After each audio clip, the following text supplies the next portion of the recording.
This land was all open land that was homesteaded, and that's how they acquired most of the ranch. Each one of the brothers homesteaded a section. Well, my great-grandfather first came, homesteaded, and planted the grapes. And when the vineyard got to production, that's when the rest of the family came, and they had built a home there. My dad was one of the brothers. He was a beekeeper. He put his bees into the partnership for his share of developing the ranch.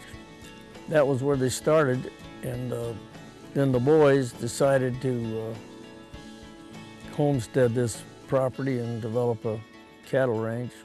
Well, when the Depression came along, they had all their cattle. They had hogs and stuff, and the bank took most of their cattle, and they had to take and hide what was left out in the desert in Victorville. But in 1939, after the Depression was over, the Ritters went from about 12,000 acres to 25,000 acres.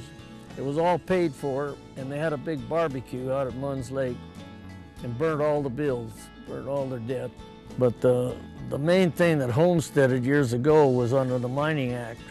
A lot of the old homesteaders come through here and homesteaded looking for gold, but that's how a lot of the old homesteaders. And up on the mountain there were several old homestead shacks and stuff that were there up till 15 years ago. We first lived on our homestead, and then we moved onto the main part of the ranch.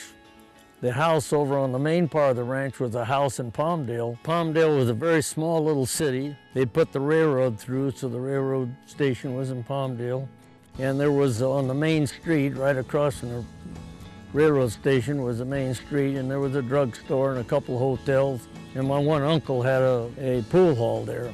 There wasn't many buildings, a few houses around the part of Palmdale at that time. I became a member of the Board of Trade, which the Board of Trade was basically, our function was to develop the valley, build the freeways, build the water through the Board of Trade. And I also traveled to Washington, D.C. 4 or 5 times to promote things in the Antelope Valley, such as getting the B-1 bomber built here or getting the space shuttle program here.